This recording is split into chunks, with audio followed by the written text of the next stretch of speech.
அனைவருக்கும் வணக்கம்.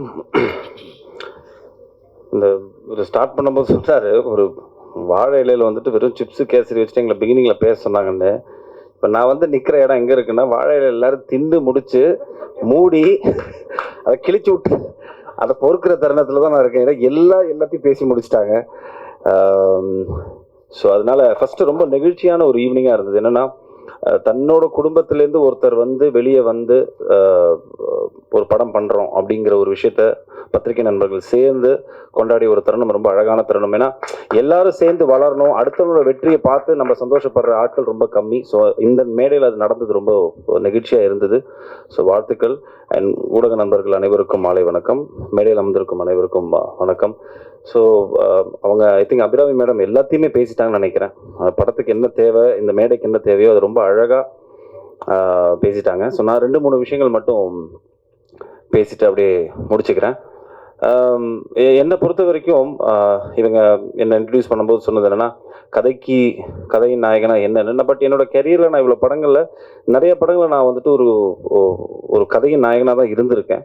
Because end of the டே ஒரு படத்தோட கண்டென்ட் தான் ரொம்ப முக்கியமாக இருக்குது. எஸ்பெஷலி இப்போ இருக்கிற லாஸ்ட் 5 years சினிமா ரொம்ப மாறினதுக்கப்புறம் அந்த படத்தோட கண்டென்ட் தான் ஆடியன்ஸ் ரொம்ப கிளியராக பார்க்குறாங்க. ஸோ படம் ரிலீஸுக்கு முன்னாடி படத்தோட பட்ஜெட் தான் அதை பெரிய படமாக சின்ன படமாக டிசைட் பண்ணுது. ரிலீஸுக்கு அப்புறம் அந்த கண்டென்ட் தான் வந்துட்டு ஆக்சுவலாக வந்துட்டு அதை பெரிய படமாக மாற்றுது. ஒரு சின்ன படம் கூட வந்துட்டு பெரிய லெவலில் நல்ல கண்டென்ட்டோடு இருந்துச்சுன்னா அது பலது சம்பாதிக்கிற போது அது வந்து பெரிய படமாக மாறுது.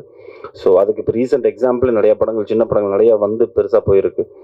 ஸோ அப்படிப்பட்ட ஒரு விஷயமாக தான் நான் இந்த once upon a time in மெட்ராஸை பார்க்குறேன். என்கிட்ட ஒரு பிரசாத் வந்து கதை சொல்லும்போது நான் ஆக்சுவலாக மற்ற எந்த எபிசோடுமே கதை கேட்கல, என்னோட ஒரு எபிசோட் மட்டும்தான் கேட்டேன்னா. பட் கேட்ட உடனே ஒரு சில கதைகள் மட்டும்தான் நம்மளுக்கு தெரியும். எனக்கு அது எங்கே தோணுச்சுன்னா, எம்டன் மகன் நான் கேட்கும்போது அது தோணுச்சு, எனக்கு பட்டியல் கேட்கும்போது தோணுச்சு. பளிச்சுன்னு ஒரு விஷயம் ரொம்ப கிளியராக நம்மளுக்கு படும், ஏதோ ஒரு புதுசாக இருக்குது இந்த படத்தில், இந்த கதையில். ஸோ அப்படி தான் எனக்கு இந்த once upon a time Madras கேட்கும்போது என்னோட எபிசோட் ப்ளஸ் என்னோட கதாபாத்திரமே ரொம்ப புதுசாக இருந்தது. ப்ளஸ் சம்திங் ஏதோ ஒன்று புதுசாக இந்த பண்ணி வச்சுருக்காரு அப்படின்னு தோணுச்சு. ஸோ அந்த அடிப்படையில் தான் நான் அந்த அடுத்த 3 கதைகள் வந்துட்டு என்னென்னு பேசிக்கான விஷயங்களை மட்டும் கேட்டேனே தவிர வந்துட்டு உள்ளே போய் இந்த கதையில் வந்துட்டு மற்ற கதைகள் எனக்கு சொல்லுங்கன்னு நான் கேட்கல. பட் டைரக்டர் சொல்லும் போதே அவர் மேலே ஒரு நம்பிக்கை இருந்தது. இந்த கிராஃப்டை ரொம்ப கரெக்டாக இருந்தால் பண்ணிடுவாருங்கிற நம்பிக்கை எனக்கு இருந்தது. அதே மாதிரி நான் படம் பார்த்துட்டேன். கண்டிப்பாக உங்கள் எல்லாருக்குமே ஒரு தரமான ஒரு படமாக இருக்கும். இது எவ்வளோ பெருசுக்கு போகுது, இதை நீங்கள் வந்துட்டு எப்படி கொண்டாட போகிறாங்கிறது ரிலீஸுக்கு அப்புறம் தான் தெரியும். பட் நல்ல ஒரு தரமான படம் பண்ணியிருக்கோம்.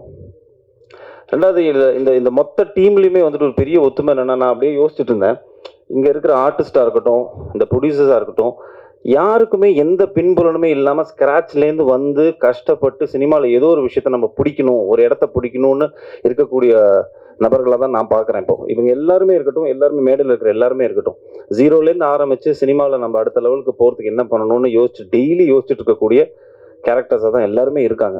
ஃப்ரம் லெஃப்ட் டு அந்த கார்னர் வரைக்கும். ஸோ அந்த அடிப்படையில் அதுதான் எனக்கு ப்ராபப்ளி